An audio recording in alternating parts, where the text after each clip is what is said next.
Bonjour à tous et à toutes. Bienvenue à Women Techmaker Day. Pour aujourd'hui, on va avoir un panel avec deux femmes extraordinaires de Black Ladies in Tech, avec qui on va partager plusieurs questions, plusieurs réponses. Vous aurez l'occasion d'ailleurs de poser vos questions si vous en avez pour elles. Puis voilà. Donc pour commencer, je me présente un peu. Je m'appelle Rim Habib. Je suis une étudiante en troisième année à l'Université de Montréal. Je suis en mathématiques, informatique, fait que je suis un peu dans le domaine de tech aussi. Je fais partie de Women Techmaker depuis un bout, first comme membre normal, après comme bénévole. Fait que je connais pas mal ces événements. Puis j'espère que vous aussi, vous aimez les événements, là, que ce soit vous premier ou vous, je sais pas le combien, là, mais c'est ça. Vous êtes les bienvenus aujourd'hui. Puis là, je vais donner la parole à mes panélistes pour se présenter un peu, comme ça on les connaît. Puis voilà. Fait que tu peux y aller, Ghislaine.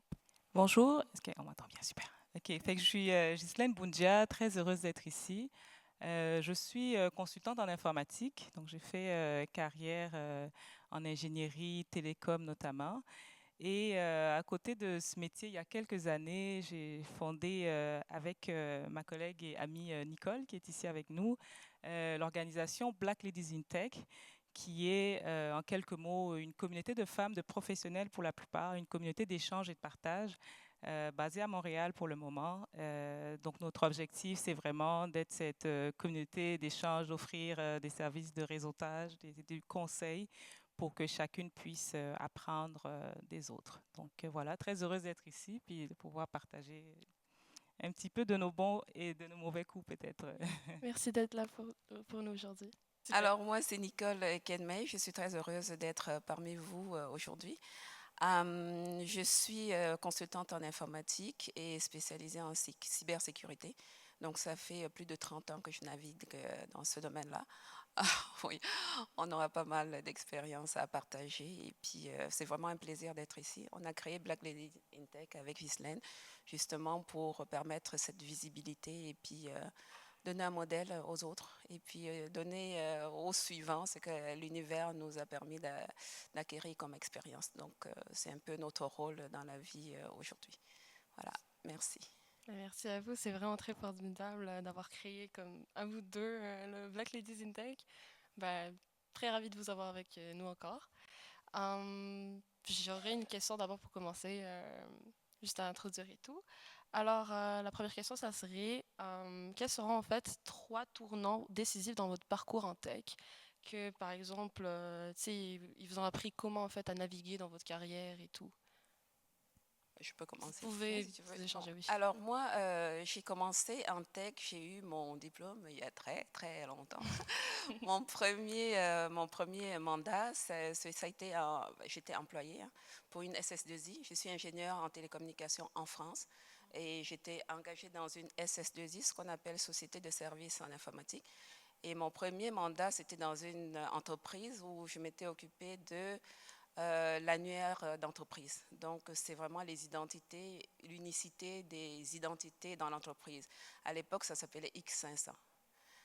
C'était en 1993. Aujourd'hui, on n'en parle plus, tout est complètement couvert et on parle de GIA aujourd'hui. Mais à l'époque, c'était vraiment la graine qui a commencé et je ne savais pas du tout où je mettais les pieds, je naviguais, j'étais ingénieur et dans la formation que j'avais, un ingénieur devait être capable de se débrouiller. Donc, tout mandat qu'on trouvait, ben, on le faisait. Et donc, j'ai travaillé pendant plusieurs mois dans cette entreprise-là, à moitié étudiante et moitié travaillant comme consultante dans cette entreprise. Et puis, ça, c'était en France. Donc, j'ai eu mon diplôme d'ingénieur en France. Ensuite, j'ai émigré au Canada. Enfin, je suis arrivée au Canada, mais avant aussi, là-bas, j'ai travaillé en télécom, développement des protocoles, c'est-à-dire faire communiquer des systèmes qui ne communiquaient pas à l'époque. Aujourd'hui, ça ne se voit plus du tout parce que tout est couvert. Donc, à l'époque, on parlait des middleware, c'est-à-dire faire communiquer des systèmes qui ne communiquaient pas ensemble. C'était ma passion. Ça m'amusait beaucoup de voir que je pouvais connecter tel système qui ne parlait pas avec un autre. C'était vraiment drôle. Et puis, ça me faisait faire des rêves dans la nuit. Je me levais la nuit et puis j'écrivais en pleine nuit ce que j'avais trouvé comme solution pour une affaire. Et j'étais très heureuse comme ça. Ensuite, j'ai émigré au Canada. Ici, j'ai travaillé aussi en télécom, en les réponses vocales interactives. Donc, j'ai travaillé dans une firme qui s'appelait Elix à l'époque et qui est devenue, qui a été absorbée par Bell. Donc après ça, le marché du travail était compliqué. Et là, je me suis dit, bon, ok, qu'est-ce qu'il faut faire? Parce que je ne veux pas vous dire que des belles choses, hein. Il y a eu des côtés qui étaient un peu moins belles, mais ça fait partie de la vie des humains. Fait que là, on me disait, il faut avoir l'expérience québécoise. Là, je me suis dit, c'est quoi ça, l'expérience québécoise? Chaque société a ses mœurs, hein, ses façons de fonctionner. Alors, ce que j'ai fait, c'est que je me suis inscrite en maîtrise. Je me suis dit, ma solution, ce serait d'aller en maîtrise en génie logiciel. D'aucuns, surtout ceux qui étaient en France avec ingénieur, c'était mieux que tout le reste. Mais ici, c'est pas la même chose. Parce qu'ingénieur, ici, c'est niveau bac, alors que maîtrise, c'est un petit peu au-dessus. Fait que c'était pas parce pour être un petit peu au-dessus, mais c'était vraiment, je me suis dit, c'est une maîtrise professionnelle. C'était à l'UQAM, une maîtrise conjointe avec l'ETS. Et c'était beaucoup plus d'une maîtrise professionnelle. Et donc, je rencontrais beaucoup de gens d'entreprise dans mes cours. Et ça me permettait de comprendre comment ça fonctionne dans la tête des gens au Québec. Ensuite de ça, ben, j'ai travaillé, j'ai fait pas mal d'autres choses. Donc, ce processus, ce cursus m'a apporté, c'était vraiment de la pensée systémique. Parce qu'avant, j'étais ingénieur, oui, je faisais du développement, j'étais trop technique, j'étais restée tellement longtemps dans la technique qu'il fallait que je lève la tête à un moment donné. Et je me suis dit, ben, la façon pour moi de lever la tête, c'était de faire une maîtrise en génie, et en génie, mais plus génie logiciel, c'est-à-dire avoir un certain niveau d'abstraction pour voir les choses différemment. Donc ça m'a permis de développer le côté systémique, de voir les choses de façon systémique un peu plus. Donc ça, c'était première étape, c'était la graine invisible que j'ai commencé en X500. Ensuite, j'ai fait une maîtrise en génie logiciel et donc j'ai orienté ma carrière comme ça. Et j'ai fait de la rétro-ingénierie, j'ai fait de l'assurance qualité, j'ai fait toutes sortes de choses qui ont permis que je développe une expertise, une expérience plus en largeur, en touchant à différentes choses. Et puis est arrivé, je ne dirais pas le point final, mais là où j'ai vraiment découvert ma passion, c'est quand je suis allée comme consultant chez Intact Assurance. Et là, j'étais dans une entreprise de la GIA. Et là, j'ai touché à tout dans le projet. Il faut savoir que la GIA, c'est un projet qui est, jusqu'à aujourd'hui, qui reste très difficile. Il y a beaucoup de turnover là-dedans. Et moi, je suis restée assez longtemps pour occuper différents postes quand les PM partaient, parce que j'avais cette façon, cette expérience-là de pouvoir travailler avec tout le monde, de pouvoir comprendre ce que le développeur fait, ce que l'assurance qualité fait. J'étais comme le pont entre différents pôle du projet. Et ça, c'était vraiment le fun. Et c'est là que voilà, j'ai trouvé ma voie. C'était les identités et les accès. Voilà, ça, c'est les 3 bases de mon expérience professionnelle. Très enrichissant. Non, vous êtes très passionné, c'est très fascinant, je me trouve. Est-ce que vous voulez rajouter de quoi aussi? Alors, on a des parcours différents, évidemment. Donc, la question, c'était les principaux moments, c'est ça qui ont marqué? Les 3 turn points. Alors, à chacune sa vie, chacun ses temps forts. Moi, ce qui a été décisif, il y a trois moments décisifs que je peux relever. Le premier, c'était le Canada. Nicole a parlé beaucoup du Canada, cette décision de faire carrière ici. Je reviendrai là-dessus. Le deuxième, ça a été la découverte des métiers de gestion. Et enfin, la consultation. Okay? Et donc, à chaque fois, je dirais que c'était des moments surprises qui n'étaient pas réfléchis d'avance. Moi, j'ai fait mes études aussi, je fais mes études au Cameroun, je suis originaire du Cameroun. Je suis arrivée en France pour faire mon parcours d'ingénieur. Je fais une classe réparatoire, puis après une école d'ingénieur. Et l'idée, c'était de poursuivre ma carrière en France, puis éventuellement, à un moment donné, en Afrique. Et par accident, mon école propose un stage, un échange à Gatineau. Puis moi, je me dis, ben, j'adore le Canada, je vais aller voir. C'était en gestion de projet, je ne savais absolument pas ce que c'était. Mais j'avais entendu Canada l'été, et puis et c'est comme ça que c'est arrivé. Donc, je suis tombée en amour du Canada et j'ai décidé de commencer ma carrière ici. Je ne pense pas que j'aurais eu la même trajectoire professionnelle. Puis je pense qu'on ne redonne pas assez au Canada ces atouts qu'il a dans le domaine de la tech. Et donc, ça a été un tournant de décider de m'installer ici après mon échange et finalement de faire carrière 20 ans, 23 ans plus tard. Donc, le Canada, c'était un temps fort. La deuxième chose qui a été marquante, c'est que 2 ans après avoir commencé ma carrière ici, je travaillais chez cet opérateur s'appelait Microcell, que vous connaissez aujourd'hui sous le nom de Fido. Rogers rachète Fido, donc tout le staff ingénierie est remercié graduellement, à commencer par les tout nouveaux, les petits bébés dont je faisais partie, parce qu'en réalité, ils avaient mergé les réseaux, donc on n'avait plus besoin d'avoir des doubles expertises. Donc, je me retrouve sur le marché de l'emploi à 25 ans et dans un moment très difficile. On est en période de récession, les techs sont plus autant à la mode. On est un peu après la crise de 2002. Et je me fais proposer différents métiers, dont un dans une firme qui s'appelait Téléglobe. C'était comme un fleuron de l'industrie des télécoms à Montréal. Et c'était un métier de chef de produit. J'avais absolument aucune idée de ce que c'était, mais je savais que c'était en télécom, donc je pensais que c'était un métier technique. Donc j'accepte sans savoir en gros exactement que en fait ça allait vraiment m'orienter vers des activités qui n'avaient rien à voir avec l'ingénierie pure. Donc c'était vraiment un moment marquant. Je découvre la gestion, je découvre la réserve, je découvre des métiers où on parle de communication, où on parle d'encadrement. Et ça a été difficile, douloureux, une transition de métier surprise. Mais ça a été un moment qui a été marquant parce qu'aujourd'hui, on est 20 ans, 21 ans plus tard. C'est en gestion que je fais carrière, malgré que j'ai commencé par une formation en technologie. Et pour terminer, un autre tournant qui a été vraiment structurant, c'est quand, encore une fois par accident, puis peut-être qu'on reviendra là-dessus, ce n'était pas des changements ou des jalons qui avaient été souhaités ou réfléchis, sont arrivés comme ça dans la vie. C'était quand j'ai décidé ou quand j'ai compris qu'il y avait des opportunités de travailler ou de se faire rémunérer autrement en étant en tech. C'est quand j'ai décidé de faire le saut en consultation. Et ça n'a pas été une réflexion, ça a été une observation de choses qui se passaient autour. Et je me suis rendu compte que, ben, attends, on est capable, en faisant les mêmes fonctions, d'être rémunéré différemment 2, 3, 4, 5 fois plus et finalement d'être valorisé aussi différemment. Fait que je dirais que ces moments-là, l'arrivée au Canada, la découverte par accident des métiers de gestion et finalement la consultation, ça a été des moments vraiment marquants sur mon parcours. Ouais. Ok. Merci beaucoup d'avoir partagé ton expérience avec nous. Vous aussi, Nicole, c'est vraiment très inspirant. Ben, sur ça, en se basant sur votre expérience, que je crois maintenant c'est 25 ans plus ou moins pour vous, 35 ans un peu pour vous, ça serait quoi, par exemple, 2 conseils concrets que vous pouvez donner, admettons, pour mieux nous acheminer, c'est bien build votre carrière comme depuis le début?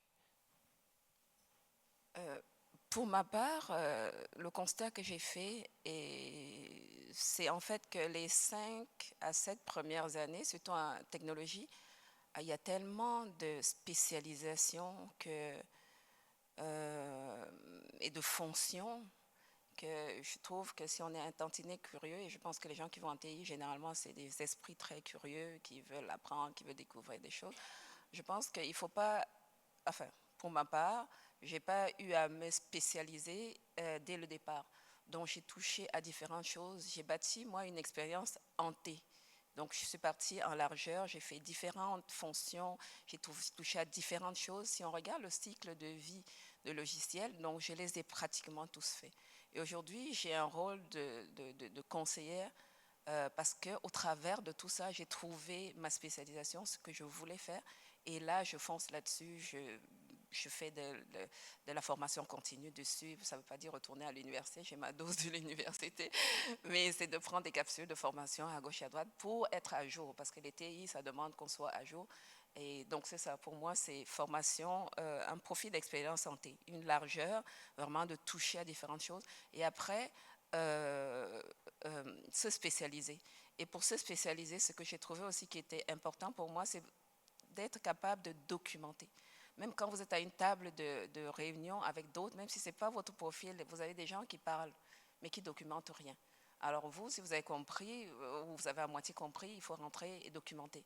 Parce que c'est ceux qui documentent les processus qui sont les gens qui donnent la direction à des projets. Donc vous documentez, vous posez la question aux collègues, s'il y a des parties que vous n'avez pas compris, vous documentez. Et puis, ça va vous faire un portfolio professionnel, déjà d'une part, parce que quand vous allez parler de votre CV, ce ne sera pas comme si vous parlez au CV de quelqu'un d'autre, ce sera le vôtre parce que vous avez bien maîtrisé, vous documentez les processus, vous documentez les technologies auxquelles vous touchez. Et puis, je pense que c'est une super belle expérience à la fin. Même quand on est spécialisé, on est capable de comprendre ce que les autres font. Ça fait un pont entre différentes personnes dans une équipe de TI. On ne travaille jamais tout seul, enfin, de ce que je sais. S'il y a des gens TI qui travaillent tout seuls dans leur coin, je ne pense pas que ça existe. Donc, on doit discuter avec tout le monde et être capable. Donc, ça développe vraiment cette capacité-là d'aller rencontrer un analyste et de dire, bon, OK, on parle, et de comprendre de quoi il parle, de rencontrer un développeur et de comprendre de quoi il parle, et de pouvoir aller rencontrer le ciseau plus tard et de lui expliquer tout ce qui se passe, et d'être capable de comprendre tout ce qui se passe. Donc, pour moi, c'est ça. Toucher à tout, et puis après, se spécialiser. Ça ne veut pas dire que cette spécialisation est finale. À un moment donné, on pousse comme ça, et puis après, on dit, ah, OK, j'ai assez de ça, il y a autre chose, mais je vais le faire. Mais la base, elle est là. Je trouve que c'est ça. Pour moi, ce sont les points qui ont été importants dans ma vie professionnelle en son temps. Ok, super, merci beaucoup. Est-ce qu'on pourrait avoir votre avis à vous, Ghislaine? Donc, je reprends la question. C'est pour moi. C'est Ah l'âge oui. aussi. Avec l'âge, des fois, Vas-y. le cerveau s'altère un peu. Donc, quelles sont les compétences avec le recul clés ou des choses qu'on aurait dû faire? Moi, je dirais, pour ma part, savoir où on veut aller. Ça ne veut pas dire qu'il n'y aura pas des détours, des surprises, des accidents, des échecs et autres. Mais moi, j'ai eu énormément je trouve, avec le recul, beaucoup d'improvisation de carrière ou ah tiens, il y a telle opportunité, ah bah pourquoi pas, ah il y a le Canada, bah pourquoi pas. Mais je pense que il y a la consultation, bah peut-être que si j'avais fait des réflexions, peut-être que tous ces moments-là seraient arrivés 5 ans, 7 ans, 10 ans plus tôt. Donc, encore une fois, c'est sans regret, mais je me dis, si j'avais à refaire, peut-être que je prendrais le temps en début de carrière de mieux réfléchir la trajectoire que je veux, mieux réfléchir ce que j'aime réellement, parce que peut-être qu'aujourd'hui je me passionne dans les métiers de gestion, ben, j'aurais peut-être dû me former dans ces métiers, dans ces métiers-là. Donc, prendre le temps de se poser des questions seul ou avec aujourd'hui avec Internet, les réseaux, vous avez accès à des tonnes de possibilités d'être accompagné, même juste une belle conversation avec un IA pour savoir, c'est ça, le type de trajectoire qu'on veut, puis revisiter la destination peut-être régulièrement. Fait que je dirais, ouais, avec le recul, c'est ça, savoir où est-ce que tu veux vraiment aller, qu'est-ce que tu aimes, etc. Une autre chose avec le recul, puis je l'applique encore aujourd'hui parce que les erreurs, bah, je pense que ou des apprentissages, c'est en continu. C'est s'outiller. S'outiller, ça peut vouloir dire des tonnes de choses, mais l'une des choses sur lesquelles j'aimerais insister, sur s'entourer. OK? S'entourer, on n'a pas besoin de mettre des grands mots comme mentor, conseiller. Ça n'a pas nécessairement besoin d'être ça. C'est s'entourer comme être ce soir, cet après-midi, vous êtes là. S'entourer, entendre des gens qui ont des parcours équivalents, différents. Fait que s'outiller, c'est ça. Pour moi, c'est rencontrer, trouver une communauté. Aujourd'hui, on a créé Black Ladies in Tech. On participe à d'autres communautés. Donc, s'entourer, pas rester seul dans cette route qu'on appelle la route professionnelle, pour voilà, apprendre des erreurs des autres, etc. Et je pense qu'on gagne du temps, tout simplement. Fait que c'est les deux principales choses. J'aime vraiment beaucoup vos conseils. Je me retrouve vraiment dans ça, là. Le broad, tu sais, genre toucher à tout, essayer de voir un là et là, ça on comprend aussi. Puis là, se faire s'entourer, ben, comme être aujourd'hui là dans la communauté de Women Tech Makers et tout. Et Black Ladies in Tech, là, maintenant qu'on le connaît et tout, on va checker ça. Puis je vais donner une petite anecdote aussi, parce que bon, Nicole, Ok. à la base, je l'ai rencontrée sur un mandat. Je travaillais chez un client il y a quelques années. Mm.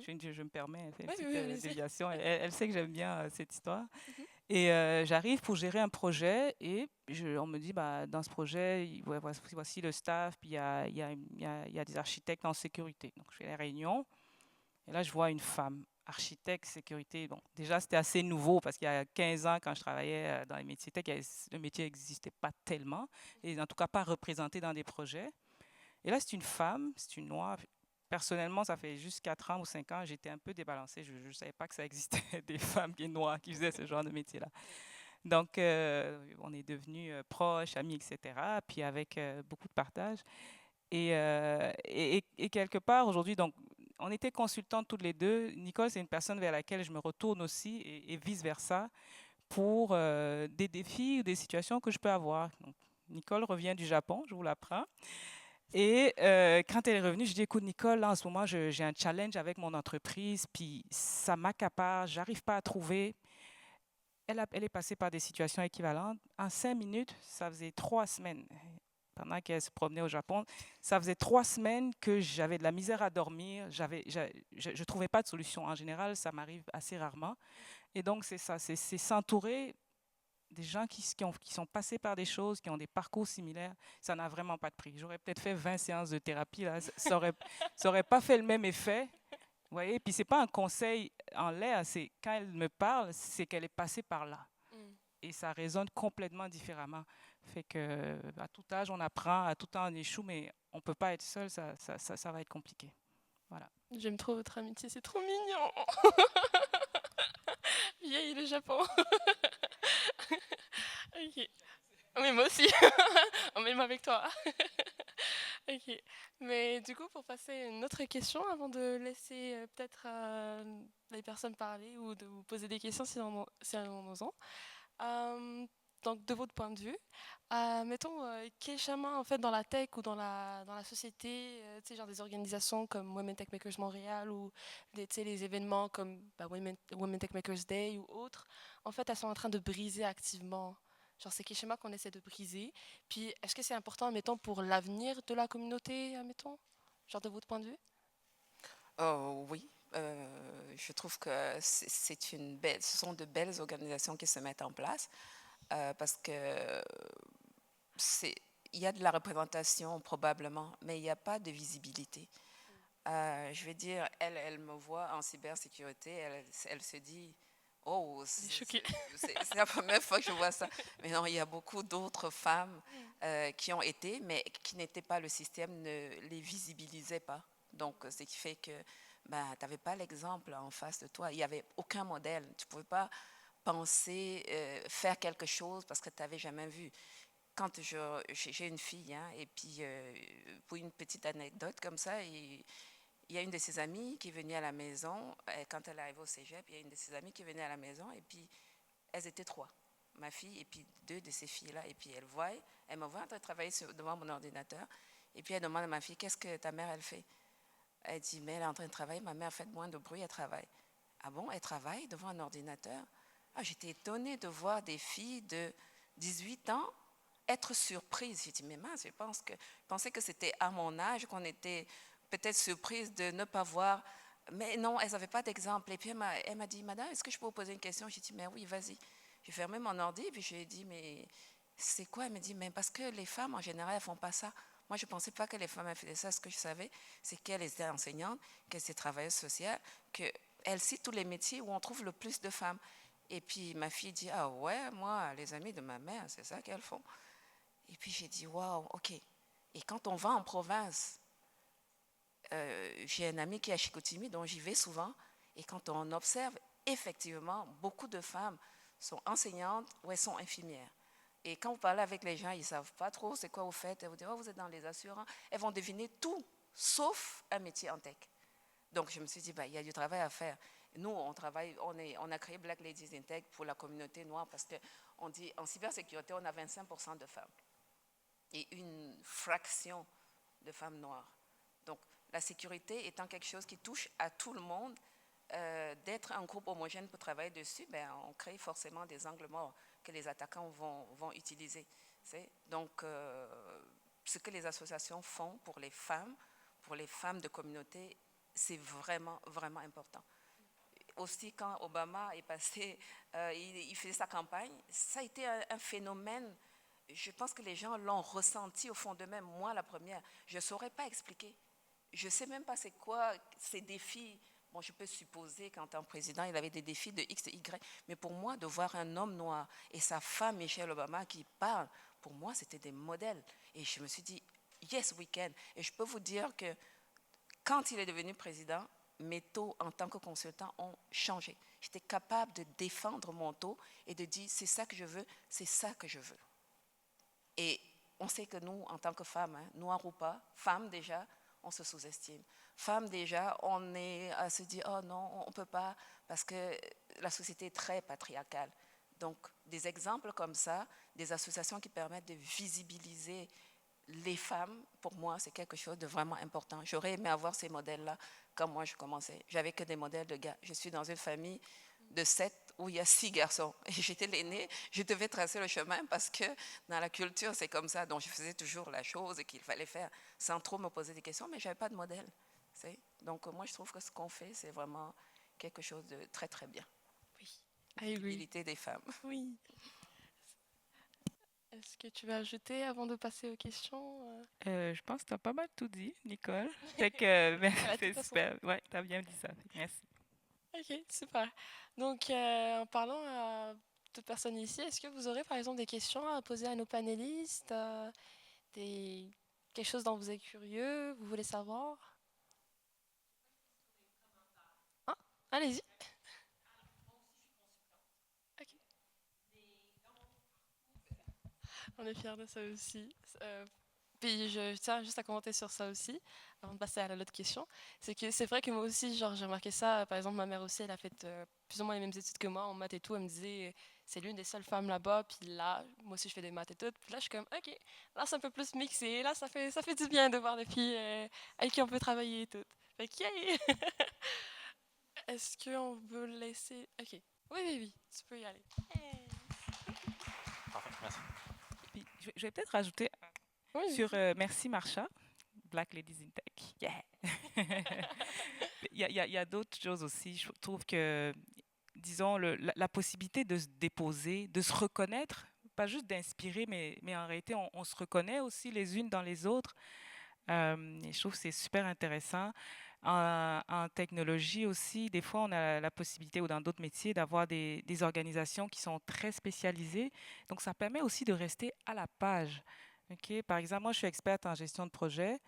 Et pendant 10 ans, j'avais un petit peu délaissé ça. Je suis comme, écoute, moi, je sais gérer des projets, vraiment, je vis ma vie, je travaille. OK? Puis j'ai décidé en fin d'année, en prenant le temps d'introspection, non, ça bouge, OK? Ça n'a pas l'air à tous les jours dans ton rôle ou chez ton client, mais il se passe des choses. Donc, c'est hyper important de rester connecté aussi avec des organisations métiers. OK? C'est ça, c'est le point que je voulais rajouter. Très souvent, c'est des événements qui sont gratuits. Ça permet d'avoir... Aujourd'hui, les métiers changent avec l'intelligence artificielle, donc d'aller vers ces conférences-là qui vous apprennent la transformation qui se passe dans l'expertise que vous voulez développer. On n'a plus le luxe de pouvoir dire, bah, j'ai telle expertise, puis je suis assez bonne, ça va pour les 10 prochaines années. Donc voilà, fait que se déposer, se reconnaître dans les autres, aller apprendre sur des choses de pointe qui se font et ça bouge énormément dans chacun de nos métiers, malheureusement aujourd'hui. c'est vraiment bien dit. On continue tous d'apprendre, no matter l'âge, no matter le temps. Mais oui. Puis là, je crois qu'on est quand même rendu à notre fin, malheureusement. Mais c'était super, super nice de vous avoir. Merci vraiment beaucoup de t'être accepté d'être ici. Yay! Merci à vous tous aussi de nous avoir écoutés, d'avoir été toutes attentives, toutes patientes. Attentives? Oui, il n'y a que des femmes, let's go! Puis toutes attentives et tout. Puis merci Nicole, merci Gisèle beaucoup. Puis à tantôt. Si jamais vous avez des questions ou quoi, je crois que ça se peut qu'elles soient dehors. Fait que voilà.